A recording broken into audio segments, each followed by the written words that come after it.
Hello साथियों, मैं हूं ब्रिजेश और आप देख रहे हैं इंडिया एजुकेशन विथ ब्रिजेश। हम बात कर रहे थे प्रतिशत की।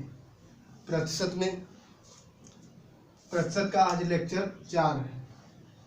तो आप इसका अगला पार्ट जो है, पहला, दूसरा, तीसरा, प्लेलिस्ट में जाके देख सकते हैं। मैंने प्लेलिस्ट भी बना दिया। उसमें 2 स्टैटिक्स जीके और नंबर सिस्टम के 12 क्लास जो हुए हैं उनको, और प्रतिशत के 3, इन सबको प्लेलिस्ट में डाल दिया है।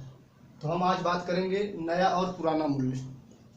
नए और पुराने मूल्य पर आधारित प्रश्न जो है प्रतिशत का, इस पर बात करेंगे। तो देखते हैं।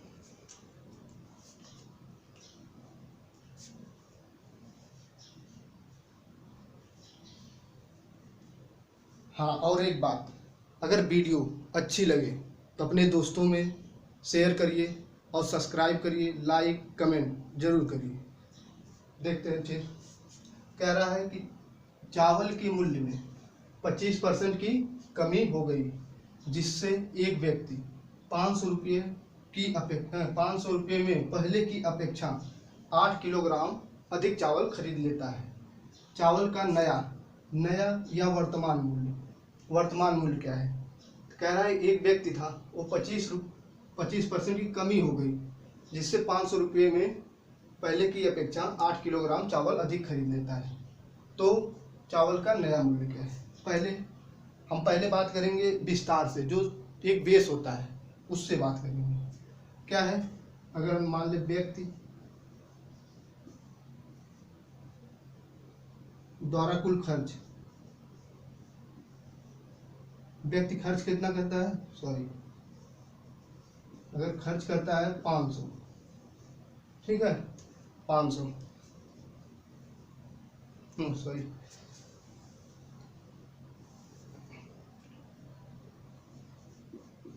व्यक्ति का धन का कुल धन की बात हो रही है ना, यहाँ नया मूल्य कुल धन जो उनकी कुल कितना है, इसके पास 500 रुपये है। कहाँ है? 500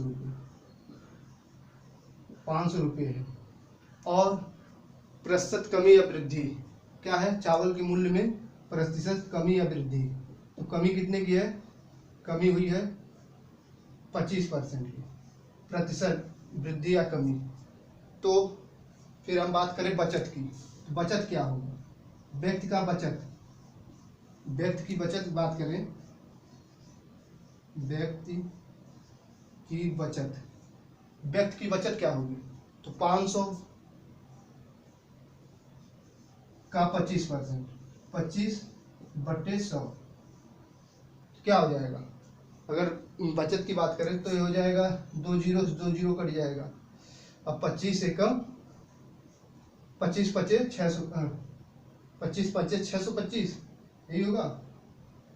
25, 5 दूनी 10, दोबारा 125, 25 पचे 125, ठीक है। तो हो जाएगा 125। क्या कह रहा है? व्यक्ति की कुल धन कितना है? 500। कमी प्रतिशत में कितनी है? 25%। और व्यक्ति की बचत कितनी है? 25 गुणे 5 यानी 125। अब हमें निकालना है पुराना या वर्तमान मूल्य। तो क्या कह रहा है? 8 किलोग्राम चावल अधिक खरीद पाता है। तो 125/8, 125/8 करेंगे, जो आएगा वही तो हमारा 125 कितना, 8 एकम 8, बच गया 4, 8 पंचे 40, 8 पंचे 40, बच गया 5, 8 छक 48, बच गया 2, 8 दूनी 16, 8 पंचे 40। ये होगा इसका आंसर, ठीक है। ये होगा इसका आंसर। तो देखिए क्या कह रहा है कि व्यक्ति की कुल धन कितना है? 500। कमी या वृद्धि परसेंट पूछ रहा है, जिसमें कमी दिया है तो 25%। अब व्यक्ति की बचत की बात करें तो 125 की बचत करता है। यहाँ 25% कमी होने पर 125 की बचत करता है। और अगर बात करें जब 8 किलोग्राम अधिक खरीद पाता है तो नया मूल्य क्या होगा? 15 रुपये 625 पैसे। जी, इसको ऐसे नहीं करना है। अब इसमें एक फार्मूला है नया मूल्य और पुराने मूल्य की। तो ये टाइप 1 है। पहले इसको टाइप 1 कर लीजिए। टाइप टाइप 1 चल रहा है, तो इसको हम क्या करेंगे, अब हम करेंगे कैसे।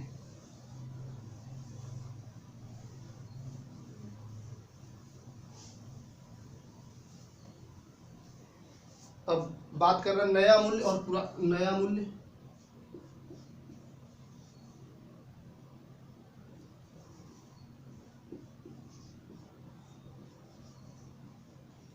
मूल्य या वर्तमान मूल्य, कुछ भी पूछे, जैसे दे दे नया मूल्य बताइए या पूछ देगा वर्तमान मूल्य, तो फार्मूला एक ही लगेगा क्योंकि नया ही वर्तमान है। तो वर्तमान मूल्य का फार्मूला होता है ए एक्स अपान 100 अब यहाँ क्या है, ये ए क्या है, ए है कुल धन, ए क्या है कुल धन। ये फार्मूला हो गया, पहले इसको अंडरलाइन कर लें, ये हो गया फार्मूला। तो इसमें ए क्या है, ए हो गया कुल धन, एक्स प्रतिशत कमी या वृद्धि है, कमी या वृद्धि, वृद्धि होगी तो वृद्धि कर लेंगे, कमी होगी तो कमी। फिर 100 प्रतिशत जो है उसका 100 है, और यन संख्या है कितने ग्राम की, जैसे ये 8 किलोग्राम चावल अधिक होता है, तो क्या है संख्या,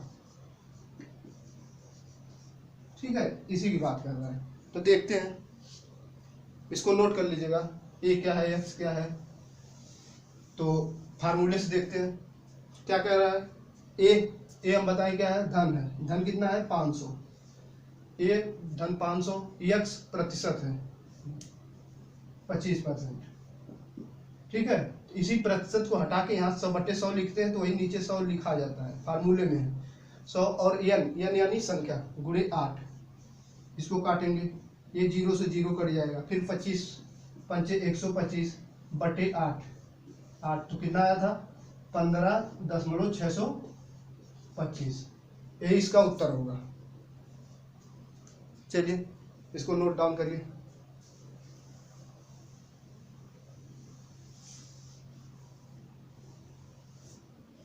फिर दूसरा सवाल की बात करें, तो दूसरा सवाल है चीनी के मूल्य में 15% की वृद्धि हो जाने पर, 15% कहाँ गया, यहाँ 15% कमी, 25% कमी था, यहाँ कर लेते हैं 15%, 15%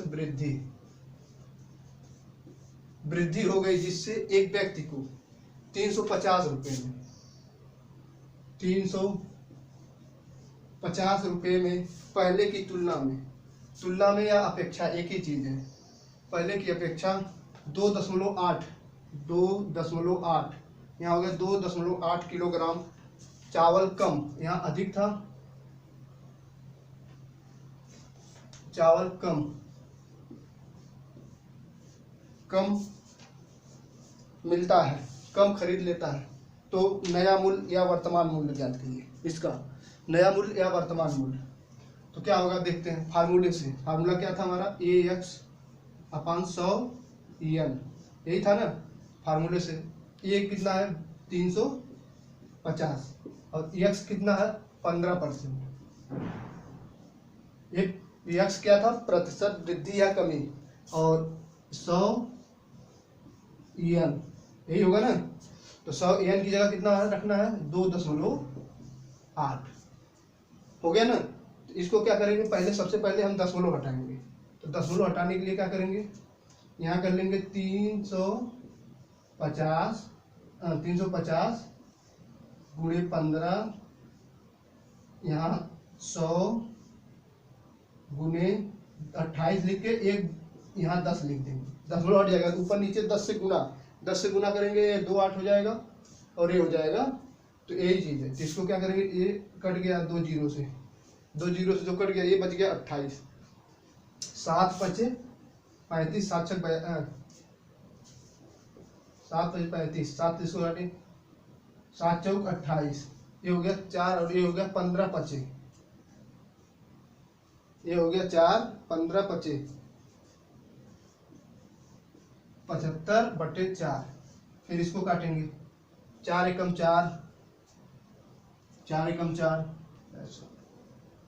4 एकम 4, ये हो गया। फिर यहाँ से बच गया 3, 35 हो गया, 4 सत्ते 28, 4 आठे 32, 4 आठ 32 हो गया। फिर 3 बच गया, तो इसको यहाँ दशमलव लगा देंगे, ये हो जाएगा 30, 30 से भाग देंगे, 4 सत्ते 28, 4 सत्ते 28। फिर हो गया 2 बच गया, 30 था 2 बच गया, 4 पंचे 20, 18.75।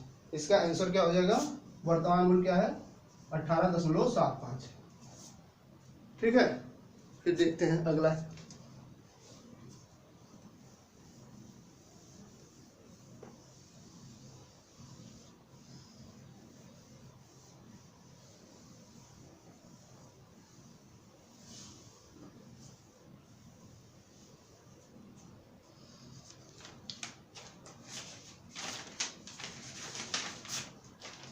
संतरे के मूल्य में क्वेश्चन है,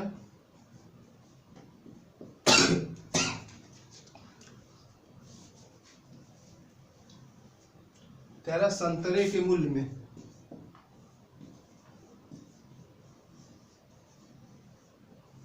मूल्य में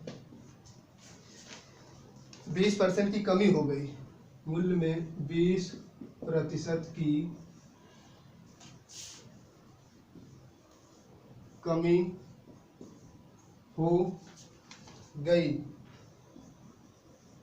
जिससे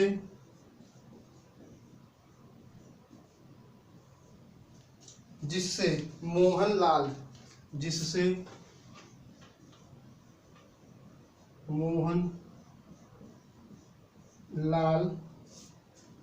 को 240 रुपये में पहले की अपेक्षा में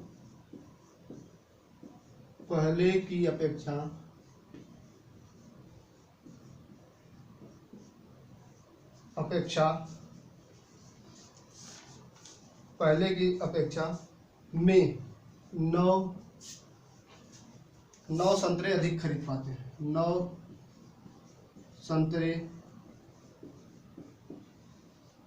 पहले की अपेक्षा 9 संतरे अधिक खरीद पाता है,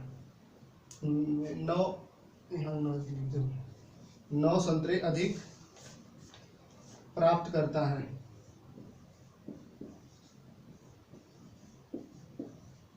प्राप्त होता है। तो बताइए संतरे का वर्तमान प्रति दर्जन मूल्य क्या होगा। तो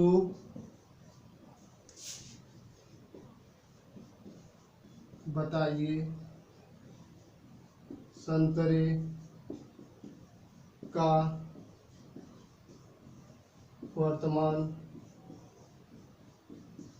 प्रति दर्जन मूल्य क्या होगा।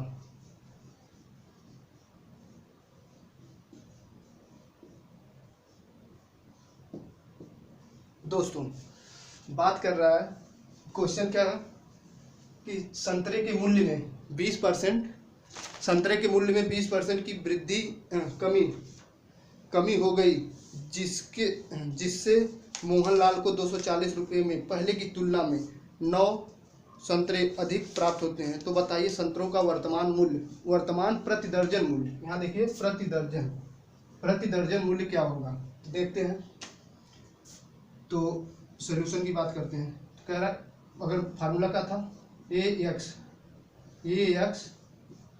100 n,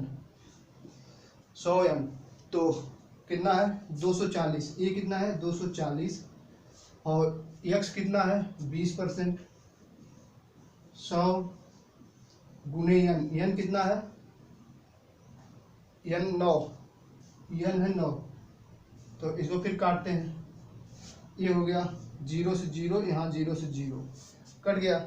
फिर इसको काटेंगे 3 वाठे 24, 3 त्रिका 9, 3 वाठे 24, 3 त्रिका 9, ये हो जाएगा 8 दूनी 16/3, क्या हो जाएगा 16/3।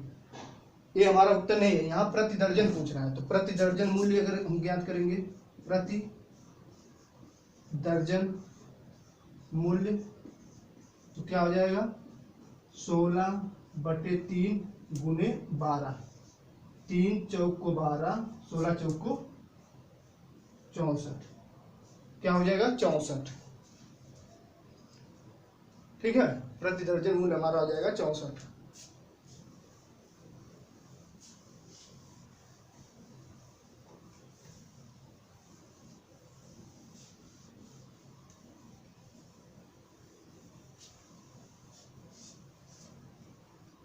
देखते हैं नेक्स्ट क्वेश्चन। नेक्स्ट क्वेश्चन की बात करें, अंडे के मूल्य में 16 सही 2/3% वृद्धि हो गई, जिससे राजू को 480 रुपये में पहले की तुलना में 1.5 दर्जन अंडे कम प्राप्त होते हैं। तो बताइए अंडों का वर्तमान मूल्य प्रति सैकड़ा क्या है। प्रति सैकड़े की बात हो रही है, तो क्या कह रहा है,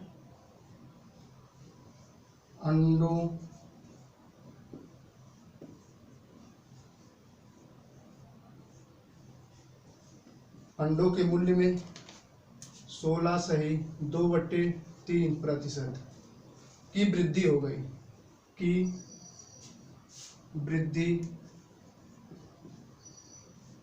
वृद्धि हो गई जिससे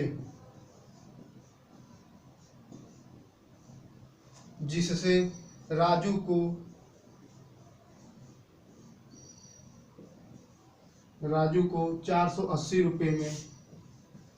480 रुपये में पहले की तुलना में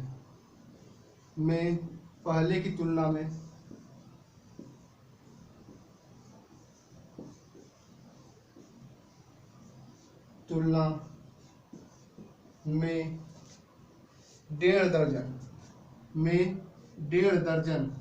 1 सही 1/2 दर्जन अंडे कम प्राप्त होते हैं,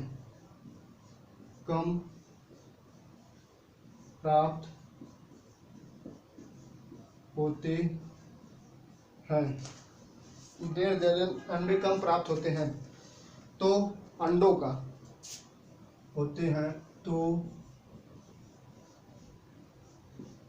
अंडों का वर्तमान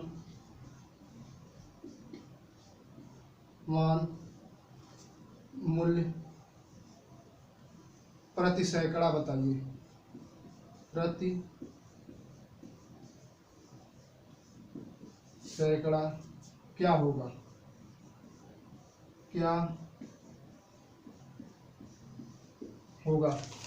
कह रहा है दोस्तों कि अंडों के मूल्य में अगर 16 सही 2/3 की वृद्धि हो गई, जिससे राजू को 480 रुपये में पहले की तुलना में 1.5 दर्जन अंडे कम प्राप्त होते हैं। तो अंडों का वर्तमान मूल्य प्रति सैकड़ा, यहाँ प्रति सैकड़े की बात हो रही है, प्रति सैकड़े क्या होगा। तो प्रति सैकड़े की बात हो रही, चलिए देखते हैं। फार्मूला क्या था हमारा, फार्मूला क्या है, AX 100N, ये क्या है, नए मूल्य का फार्मूला है। तो हम देखते हैं रुपया कितना है 480 गुने ए प्रतिशत 16 सही 2/3 और फिर 100 यन कितना है 1.5 दर्जन, 1 दर्जन में 12 यानी 1.5 दर्जन में 18। तो फिर करेंगे 1.5 दर्जन है ये, 1 दर्जन में 12 और 12 6 18। तो इसको काटेंगे, ये 1 0 से 0 कट जाएगा और यहाँ हो गया, क्योंकि काटिए अभी रुक जाइए, ये हो गया 100, इसको पहले कर लेते हैं। ये हो जाएगा 480 गुने 50/3, 50/3 होगा ना, 16 3 48 2 50/3, 100 गुने 18। ठीक है, इसको काटेंगे 50 दूनी 100, ये हो जाएगा 2 12, अरे 2 दूनी 4 और 2 चौको 8, 240। ठीक है, ये हो गया। अब इसको काटेंगे 3 × 24, ये हो गया 80, 80/18। तो इसको अगर काटेंगे तो ये हो जाएगा 40, ये हो जाएगा 9, यानी बचा कितना 40/9। ये हमारा उत्तर नहीं है, हमारा उत्तर प्रति सैकड़े में है। तो प्रति सैकड़ा इसका उत्तर क्या होगा,